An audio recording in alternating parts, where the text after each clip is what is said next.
Welcome, Craig Greenberg. Thank you so much for being on this interview. We're Beargrass Thunder. We have a few talking points and interview questions related to yardens, transit, and two-way streets. And the first question is, do you have a yarden at your household? Yes, I do. My wife and son have a greener thumb than I do, so I mostly am just picking herbs and vegetables before dinner in the evenings. This summer, we grew some tomatoes and cucumbers, very heavy on the herbs. My son got into cooking during COVID quarantine, and he wanted to do a lot of experimenting with different herbs. So this year was big on that. It's not the biggest yardens in the world, but we have raised beds. We've got various plots. And so it's been a lot of fun for the family. It's good to hear that you have an idea of what a garden can be in a neighborhood. That's really important. No, absolutely. And also, as I mentioned, my very disappointed when our neighbors left who had bees and had chickens with eggs. And so I'm very supportive of folks that are, doing their own growing. It's healthy. It's good for the environment. And it tastes great. Well, this is pretty related to that. When we talk about yardens and some of these things, we really want to try to make community spaces for our children and for the elderly that might not be able to get around as much in Louisville. Running for mayor of Louisville, what do you imagine a community space could be like in Louisville? Well, in terms of community space, I am a big proponent of public parks. And I think parks, I do a lot of running in parks. My wife and other family does biking and walking in parks. They're great places to go and congregate. I just went to a great park in Central Park last night for Jazz in Central Park, which was a wonderful community safe gathering event. And so I think we should start with parks when we're thinking about that. How do we make them safe? How do we make them accessible? How do we have lots of variety of things within the parks to do for both kids that are young, splash parks or pool? One of our challenges is too many of our public pools have been closed. Get those reopened, particularly in lower income neighborhoods where they've been closed over the years. And then also for seniors, that to have benches, to have places to sit, but also to meet other people. Shade is a very big, important part of that as well. The upkeep is critically important. And one thing that I proposed is with the American Rescue Plan funds, this $388 million of federal funding that's getting ready to come to Louisville. I propose that we actually have high-speed internet access free and available in every public park, so that even if some folks, this would just be on a first step to ensuring that every home has high-speed internet access, just like they do electricity and water. But at least if we had it in the public parks, everyone would have access to it. And what a great gathering place that would be. So my focus would really be starting in terms of community gathering spaces in parks. Of course, for year-round purposes, you need buildings as well. And so I'm a big proponent of community centers. And I feel like over the past several decades, community centers haven't gotten the support that they've needed. And so really focusing on the funding for community center programming for our kids as well as for seniors would be a priority of mine if elected mayor. As you've mentioned parks, which of course we love, I love hearing you also mention community centers. I'd love to hear your opinion on having 24-hour community spaces. That way, kids of all ages and even older people who maybe don't have the best home life can always have a safe and readily available place to go. And if you'd, in addition, like to tie this into maybe the funding that has been, or the lack thereof of funding that has been given to the libraries in the recent years. Sure. Yeah, and I should have also looped in libraries with community centers, because I think that those can serve a very important role like a community center, particularly with providing high-speed internet access, with providing spaces for people to learn and to have unique enrichment experiences. So I do support that. I think it's just a question of funding and making sure the funding is allocated, to ensure that we could maximize programming during the times that most people would be seeking to use the community centers. But I think that's a very good point about having some 24/7 availability. And so that's a good suggestion. We have too many libraries that are closed in this community. For example, the Parkland Library I visited not too long ago, and to see that being closed right now and being used as a a police substation, it would be wonderful. It's a great building in the middle of a neighborhood that could just really benefit from having all of the values and benefits that libraries provide if that were to be reopened. And I think Metro Council has allocated some funds for that. And I'm a big proponent of reopening that library as well. That's really good to hear. I've grown up in Louisville. I went to public school, K through 12. Since I've graduated, I have seen that it almost looks deliberate of like just the slow roll shuttering of a lot of these community spaces in the name of safety.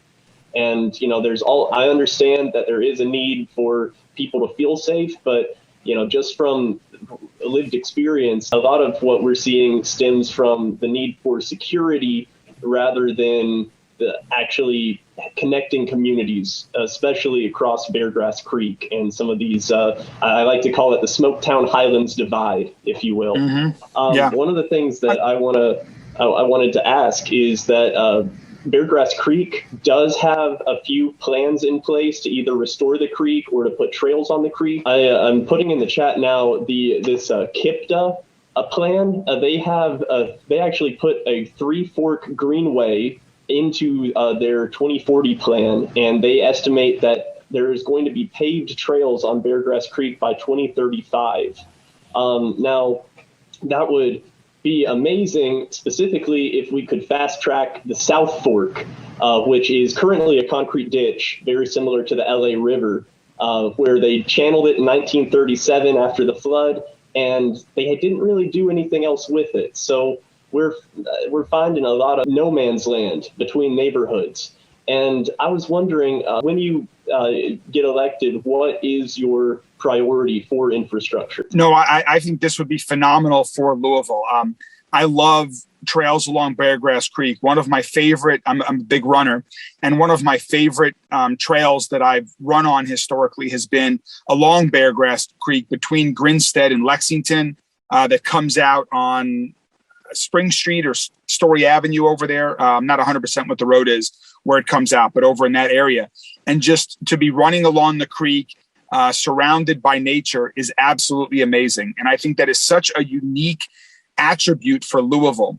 As we think about our future, we need to be thinking about, and we think about how we want to grow, that we do want to grow, how we want to attract and retain people to live in Louisville, build families here, have great jobs here, build wealth for their families here. We need to think about what's unique about Louisville. And to me, our parks and our outdoor spaces, one of the most unique thing about Louisville.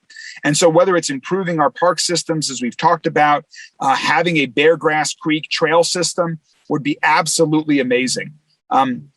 I'm the former CEO of 21C Museum Hotels, and we built a hotel in Bentonville, Arkansas. And to see what they did with their trail system there, and they were focused on biking. We could do the same sort of thing here along Beargrass Creek, and it would be amazing. There's so much federal money that is getting ready to be invested in projects like this in communities like Louisville, whether it's the American Rescue Plan funding or really even that's we expect to come in the future if an infrastructure bill passes in Washington, D.C., that the monies will be there. And to have creative plans like this that we could prioritize the whole Beargrass Creek Trail project is something that I think is really unique, and that the federal government would be very supportive of doing in Louisville. And what an amazing, unique proposition that would be for Louisville to attract and keep people here. I recently saw the proposal for Beargrass Creek in and around the Paristown Point area. Are you all familiar with that part of the plan, the master plan there? And that's an amazing proposal, what could be done there. And it's my understanding that part of the challenge is there's some work that would need to be done with MSD as well.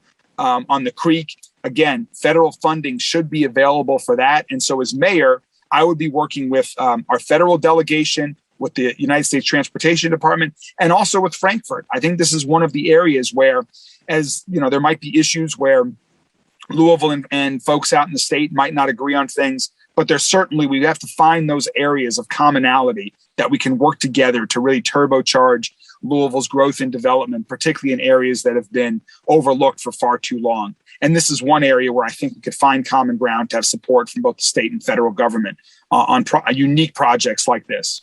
Thank you for speaking so much about Beargrass Creek. I mean, it's part of our company's name, so you know that we're passionate about it too.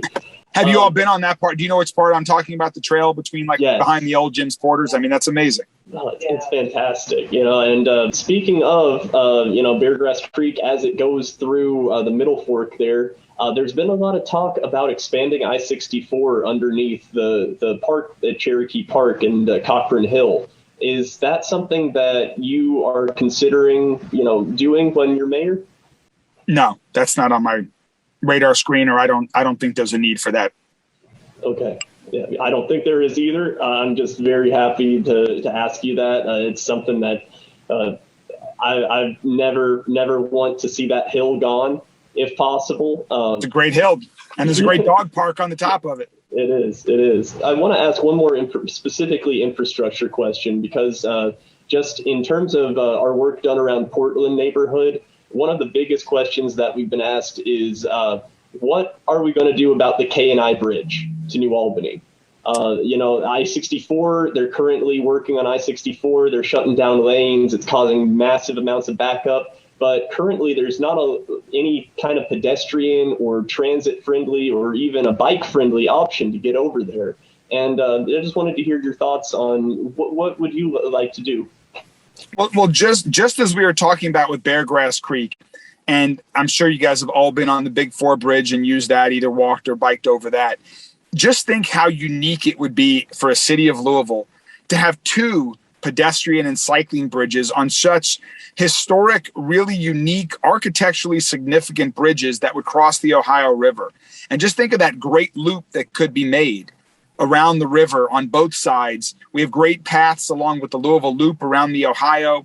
You can get over on the Big Four. If you could do a whole loop incorporating the K&I Bridge, that would be amazing as well. I think what has happened on the other side of the Big Four Bridge as well in New Albany with all of that development, they've done a better job. Candidly, they've done a better job on the Indiana side of the river than we have on the Louisville side of the river. And if we were able to do something with the K&I Bridge, it would seem to me that would be great opportunity for some continued revitalization and really unique development in, I believe that's the Portland Wharf Park where that comes out. I used to, when I worked downtown every day, I would run often at lunch west along the river is my typical run. And I would run to just past the K&I Bridge down there in Portland Wharf Park. And every time I ran by, I would just think about how great would this be if I could run across the bridge, if cyclists could use that bridge. And again, I just think it would be a really unique attribute for Louisville as we talk about being a city of parks, to have these unique things that visitors would want to come see from around the country and world, and people in Louisville would have the opportunity and enjoy. It's like, think about what, the High Line in New York and what's happened there with the raised railroads and how they've turned that into a really unique destination. There's no reason we can't do the same thing here in Louisville. So I have the next question, though. Okay. So since we've been talking a lot about driving and walking around Louisville and the future of Louisville in general, I have a two-part question. Right. I originally come from Pittsburgh, so that's Allegheny County, and Allegheny County happens to be like the second, geographically, in age oldest. Pittsburghers, we love to stay where we came from to a good bit. But here in Louisville, there's a big culture of kind of moving down to Florida after you kind of age out. So my question is, do you plan on growing old in Louisville? And when you do grow old in Louisville, if you intend to stay, what do you intend to do when you can't drive any longer? Yes, I intend to stay in Louisville. I love it here. My family loves it here. We have really enjoyed our experiences as a family here. I hope to be mayor and make it an even greater place to live, work, raise a family for everybody, not just for folks like me. So yes, I intend to grow old here. I want to live in a neighborhood that really is a walkable neighborhood. I think as we think about development, as we move forward, Louisville is a community of neighborhoods right now. And there are some neighborhoods that are walkable. There are others where they don't have things to walk to other than other homes, where they don't have things like grocery stores and restaurants or accessibility to healthcare. And I think we need to focus on helping those neighborhoods become walkable neighborhoods. And so that would be areas, that's a focus of mine as mayor. And that's what I would like, the type of community that I would like to be in as I grow old and I age out of driving. My hope is that's a long time from now, but I'm hopeful that we have autonomous electric cars, but I also hope that people are less reliant on cars because of the type of community that we've built. That people don't need to get in their car for everything. There might, in the city like Louisville, and just because of the way it's developed, my guess is for all of our lifetimes, at least, there will be some need for a car for most of us. I know Jackie Green and others, they manage on bikes, and that's very impressive with what they do. But for most people, there might be some need. But if there are some things that we can cut out where we don't need cars for, that would just be an amazing neighborhood. When we're talking about making neighborhoods better, depending on what the neighborhood looks like when it was developed, that sort of thing.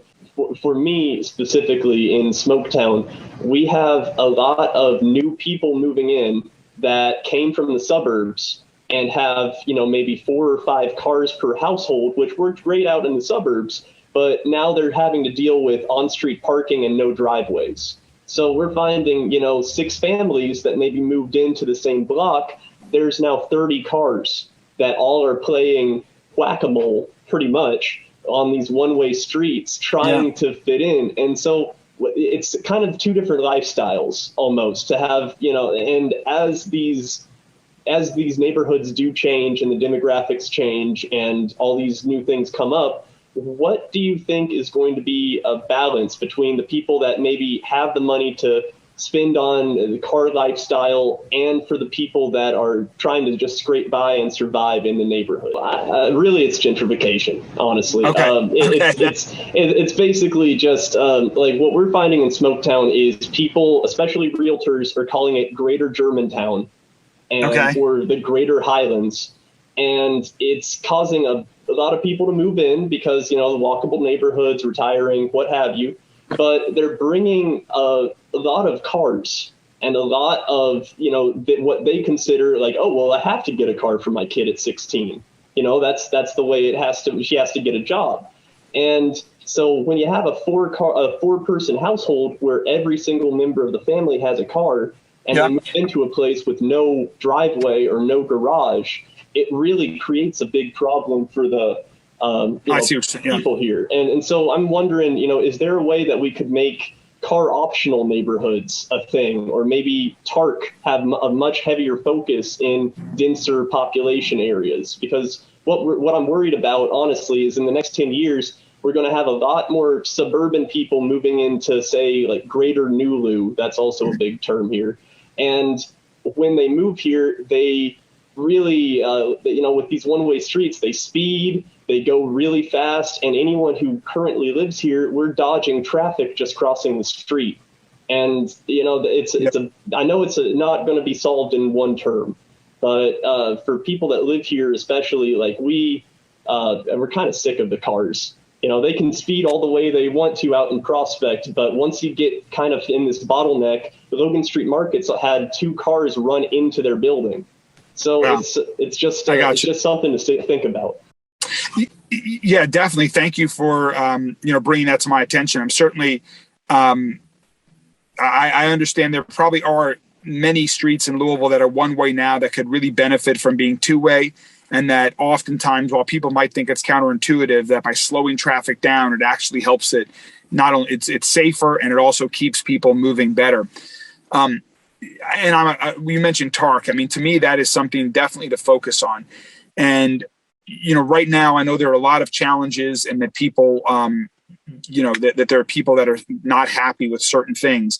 My view is we should focus on corridors, high density corridors of opportunity, and really focus public transportation around those corridors.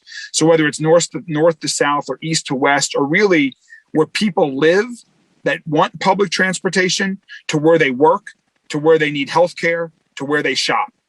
To me, and that should be the focus. And if we really focus on a core part of the city for great public transportation, and then have some spurs out to the outer edges of the city where there are large employment centers, whether it's a Ford plant or a GE plant, for example, where there's a lot of employment, that's what we should be focused on, I think, as an initial first step towards improvement with TARC, is getting people to work safely, affordably, and in a way that they don't need to rely on cars, where they need healthcare, where they can shop, but also how can we create these? I mean, you've seen it in other cities. When you put in transportation, particularly if it's some kind of fixed rail transportation, if there's a streetcar or something like that, dense urban development comes up around that. That creates the neighborhoods that we're talking about. It's brings people together. It creates great community. It reduces the need for a car. I've seen that in a lot of cities.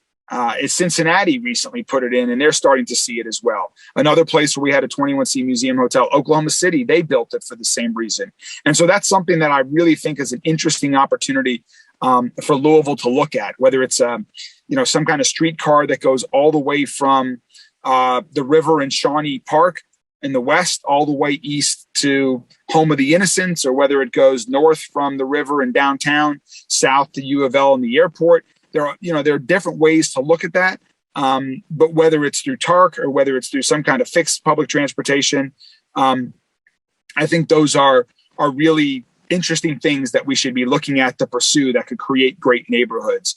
Also, one thing that you mentioned with respect to gentrification, I think it's very important that as we focus on investment in lower income communities, as we focus on revitalization of neighborhoods, that we do be very sensitive to that, and that we have great input from the neighborhood to get their guidance as development is starting to happen and continue. And that we work so that people are not displaced, that neighbors have input on what's going on and that they're not displaced. For example, in the West End Opportunity Partnership that was recently passed, there's a provision in there that if you're currently a homeowner in West Louisville, your property taxes will not increase for the next 20 years. That's a great first step, in my opinion. It protects homeowners, but we also have to be cognizant of the many renters, not just in West Louisville, but in other neighborhoods as well. And so that's something that certainly I would keep in mind as we're investing federal funds, but also as private folks are investing in neighborhoods. So I'm going to pivot the conversation a little bit, just because I think I'd be remiss if we didn't bring up something that's on a lot of minds in Louisville. Of course, after the killing of Breonna Taylor, the murder of Breonna Taylor, and the uprising that followed afterwards, and the safety concerns that the city has, the increasing murder rates, and just the general turbulence over the police. I'd like to ask if you intend to decrease the LMPD budget, or just in general, what your feelings on safety. I want to give you room to answer that big question there, and just kind of get your feelings on that. So I think public safety right now is the issue that's at the forefront of the minds of all Louisvillians. Regardless of where you live, people are concerned about the safety of themselves, of their neighbors, their family, their neighborhoods. And so I think as mayor, this is going to be the number one issue to address, to make everyone in Louisville feel safe and be more safe. The number of homicides that we're having in this community is out of control. It's really, really, there's no words that are available to even describe the challenge that this is, and the problems that this is reflecting of the community, and that it is for the community. Too many lives are being lost. Also, with respect to property crime and other crimes that are happening throughout the entire city, we need to really focus on this. And so I think there are several things that need to be done. First, I think we need to really focus on having a police force that is more transparent and accountable than it has been historically in the past. And I support the police. I am a strong supporter of the LNTPD and the good officers and people that are involved in there. And I think they play a critical role in preventing crime. I think that's one big part of it. There are others that I'll talk about in a second. I'm also a believer, though, that organizations are stronger organizations when they're transparent and accountable, and that builds trust with the community or with the constituency that they serve. When I was on the board of trustees of the University of Louisville, I was one of the early advocates for transparency and exposing some financial irregularities that were going on at the university that led to a wholesale group of changes at the university. I think the university is now a stronger organization as a result of being a transparent and accountable organization. And I think that same concept holds true with respect to our police department. I think they want the trust of the community. The community wants to trust them. And to me, this is one way to do that. I do, as I mentioned, I think that we should have the best police department in, if not the region, in the country. And so we need to support our police officers. We need to pay our police officers appropriately to attract and retain the best and the brightest, that they want to stay on the force and they want to work in the communities that they serve for all of the right reasons. I think we need a police force that is more representative of the community that they serve. We need to really focus on training of our officers to make sure they're trained for the community policing that we want. Also, at the same time, I know I am a strong supporter of many of the intervention programs that are being proposed, some of which have already begun. So whether it's the gun violence intervention program, whether it's working with the clergy, or whether it's working with other neighborhood members that are very active, are known and well-respected people within the neighborhoods, particularly neighborhoods that are susceptible to high crime and violent crime, that can work with people to reduce the amount of violence in those communities. I'm a firm supporter of that. And also, I'm a supporter of the programs that are bringing in more first responders. So we expand the definition of first responders to other professionals, social workers, mental health professionals, et cetera, so that when there are nonviolent crises that call 911 or need assistance, it doesn't always have to be a police officer that responds. And the police officers can focus on being present in the communities that they serve and working with the neighbors to focus on preventing crime. So those are some of my thoughts on addressing the issue of public safety. Thank you. Thank you so much for digging into a very broad question that I asked there. I'm going to pass it over to Jody, and this will be the last time I talk to you on recording. So thank you so much from my end, and I'll pass it off to Jody for our last question. It was great to meet you. Thank you for having me. Thank you. All right, last question. And this is something I asked every politician that gets interviewed by us is... I'm not a politician. I'm passionate about public service, but certainly not politics. This is my first time running for office, and I just want to be mayor. So when you win the election, you get into the office, all the festivities are over, you celebrate it, you get into the mayor's office, you sit down in the chair your first day. What is the first thing you do as mayor? Well, to me, it's all about the team, the team that I would be working with as mayor, and empowering a strong, diverse team of people that can make the change that we need in Louisville to build a safer, stronger Louisville. So people that have very different experiences from me, people that are older than me, younger than me, from the private sector, from the nonprofit sector, that might have had government experience already, that haven't had government experience, but putting together a team of people with very different experiences that all agree, for the most part, on what the problems are. I think most of us in Louisville agree on what the challenges facing our city today are. We don't need any more studies to tell us what they are. We know what they are. And for the most part, I think we agree. And so it's finding the right people that can get to work on day one and that will have been preparing for this day to get to work on day one, to make bold, meaningful, transformative change to make Louisville a safer community, a better educated community, a growing community, a place where we can safely raise our families, where jobs are good paying jobs, where we can all own a home, start creating wealth for our family. It takes a team to do this. And I think one of my strengths is building strong teams that can get things done. And so that'll be a key priority, even before day one, is assembling that strong team to get to work for Louisville on the first day of my administration as mayor. We really appreciate you. Thank you for having me.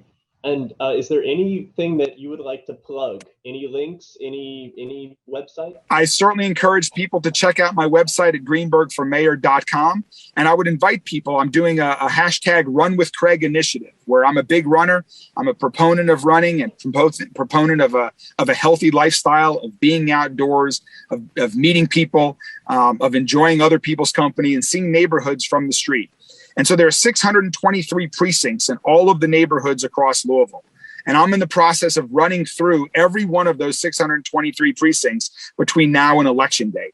So I would encourage you, you can sign up on my website. We can run the trails of Beargrass Creek together. We can go for a walk together. It doesn't have to be a run, but I would love to invite you to join me as I run across the entire community. I'm looking forward to getting to know more and more people from every corner of the city. Thank you for having me. It was great to speak with you guys, and I look forward to getting to know many more people over the course of this campaign.